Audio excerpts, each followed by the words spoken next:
shootout style, like sudden death. So it's definitely a different perspective on it. The XFL is all about speed. Sure. They're really cutting down the length of the game and the commercial breaks, and they're really trying to move the speed of the game along. This is a way to do that for them.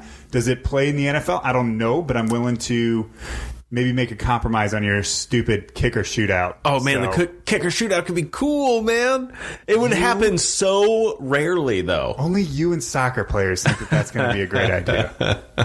Nothing against soccer players. You know what doesn't sound like a good idea is that it's probably I wonder what the percentage of success it is at the 5-yard line for a team in, like 5 and goal to, like, what's the conversion rate on that? Probably pretty high. Maybe. What do you think? I mean, it's not going to, it depends on each team and what their setup is, but I would say it's probably, 50 to 60%. I don't think it's going to be like an 80% or anything. So it would be shootout style, though. You're not talking about both ends going at the same time. And no. It's like one play and then one play. So people that, are at home or at the game can So it's follow. set up just like soccer? Except soccer, they do it on the same side of the field. Oh.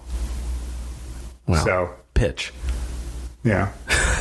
Field pitch. But yeah. Okay. So I mean, it's a little bit different. To me, a little different. Oh, it's a lot different, but it's better than that kicker shootout. Because at least the actual offensive players. You're getting hung up on the shoot. Like, I want the teams to have the 4 downs and play some real football. Because you shouldn't just have goal defense on every opportunity in overtime. I think you should be able to set up for, a long field goal as a potential in overtime still. If you're at the 25 and you get sacked and you're not moving the ball, you are still looking at like a 43, 45-yard field goal. Yeah. Okay. So you kick 3 points. Now it's the other team's turn to either match that or score a touchdown and get off the field. But I think that is a fair way. At the end of it, let's say they're tied after one quarter. Yeah, go exactly. to the kicker shootout. I'm saying screw that. That's a terrible idea. Do this goal line shootout instead. That's going to be way more exciting. And the players that actually get paid on these teams, the players that people care about, are actually deciding. Man, I'm a fan of the kicker. Oh my God! All right, we're not going to agree on that one, but. No. Never. I love kickers. Come on. No. They hardly look like they belong out there. And they get to wear the helmet.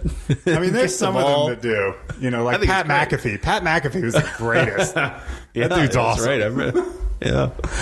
Good stuff. All right. Should we move on? Yeah, let's move on. We spent a lot of time talking about kickers. Yeah, but I really enjoyed that. So thank obnoxious. you. No, that was great. In season 2, Eric, you and I had a couple of bets going on. Friendlies. Yes, we did. Yeah, didn't have anything on it right now. I think for season 3, if we make any bets, we should probably put something on it. You know what? I bet we had a 6-pack of beer or something. Yeah, probably. On those. So really at the end of the day, though, it comes to a wash. Remind everyone, though, what we had bet on. And yeah, one of the biggest bets that we had, we took it early in the NFL season, if not at the fantasy episode. Which, by the way, these were part of our Who You Gots. Yes. Yeah, that's where these came from, and like who you got for winning. Yeah, it was who you got for winning best the division NFL and best NFL receiver. Yeah, on that one at the moment, and we're just comparing them to each other, so not anyone else in the NFL this year.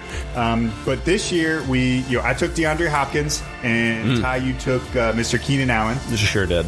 So this is how they finished. DeAndre Hopkins had 150 targets. Keenan Allen had 149. Ooh. They both caught 104 passes. I love it. And Hopkins got 1165, and Allen got 1199. That is a 34-yard difference. That is about as equal as it gets. Love that. The difference is touchdowns. Yeah. 6 touchdowns for Allen, 7 receiving for DeAndre Hopkins, and 1 passing. He threw a touchdown. Well, yeah. So it's Houston. The edge is going to go DeAndre Hopkins in this. Sure. Based on numbers. However, and when you're looking at fantasy and targets, receptions, and yards are so unbelievably equal. I love that. Not even. Come on. Like, it's not even funny. You drugged me. You tried to drag me through the dirt on picking Keenan Allen. I did. DeAndre Hopkins. You thought I was crazy. Yeah, I mean, it was a pretty average year, I think, for pretty standard year for Keenan Allen. This was receptions-wise, this was low for Hopkins. He's normally up in the he had his quarterback. He had his Clemson quarterback during all season. He did. So he did. This is par for the course. Not his career. That's what we were looking at. I know. Well, I'm saying that this is kind of the new standard, I would say, because teams are going to double up on him or be prepared. They are going to train. They've been going to practice that for years. Well, with DeAndre Hopkins, since I think more so it's going to be emphasized. I think before, when you knew you didn't have to go against someone like Deshaun Watson, we need to focus on him and Watson. Get those guys. They don't have a running game, especially last season, and that they did. They had a pretty decent running game. Did they? Yeah, it wasn't like lights out world beating running game, but they Duke Johnson. But come on, they did work. Yeah. So I think that's why it's average. Anyway, Johnson did enough to get. All right, next bet though, the who you got was, I think it was really just about Cleveland Browns. Will they or won't they? Will they or won't they go to the playoffs or win the division? It was one of those. Either way, I definitely said playoffs. Yeah, I think it was about playoffs, winning record and going to the playoffs. Eric, did they go to the playoffs? Blew up in my... The funny thing is they actually still could have, in the last couple they looked like they could. I'll give you that. They were close. They did exactly what at least I was anticipating around a 6-win season. What'd they have? 7 wins? So maybe they overperformed on what I was expecting. 8 wins, yeah. Man, the Browns ain't nothing till they do something. That's what I'm saying, Eric. All right. Anyway, and I'm going to be echoing that next summer. So in 6 months, we'll see. I'm going to say the same thing. All right. I'm no Browns fan, but okay. We'll see. All right, moving on for this season 3, episode 1. In this episode, we're talking about the Lightning standings now. Going to break down the top 25 NCAA basketball teams. As we mentioned earlier on at the top of the show, boy, there were a lot of upsets going on, a lot of changeover in the number 1 spot. I really like seeing that. I think we are setting the table then for an exciting March Madness tournament. There won't necessarily be this real strong, clear overall number 1. However, there are still a couple of undefeateds, and we'll mention those, but none of them are even in the top 3. So, Eric, you want to take the first, 12, 13, and pick it up from there. Whenever you run out of breath. Yeah, you want me to do 1 through 12? Yeah, all right. So I'll start from the bottom, though. Oh, okay. And I'll hand it off, all right? Sounds good? Sounds good. All right, 25 is going to Creighton out of the Big East at 13-4, 12-5 for Illinois. Out of the Big 10, Big 12's own Texas Tech is 10-5 at 23 spot, and Memphis is 22.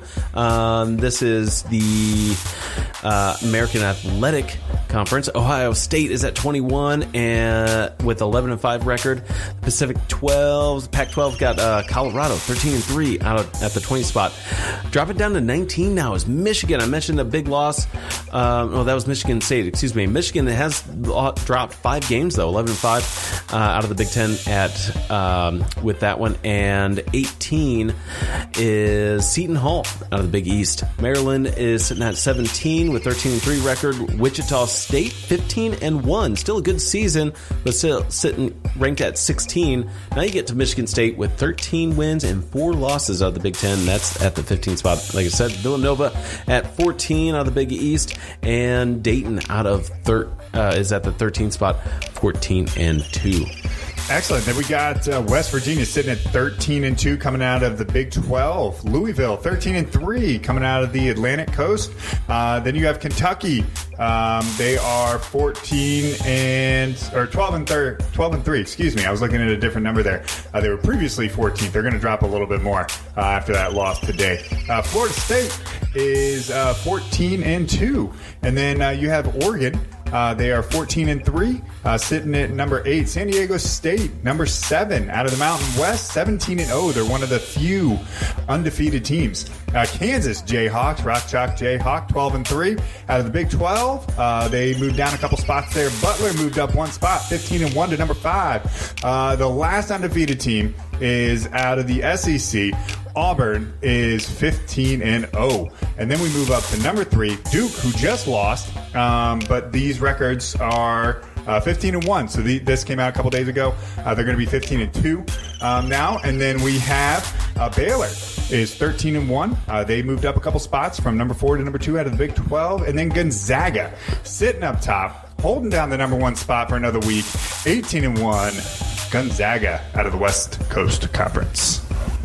Eric, any early prediction on who's got a chance of winning this?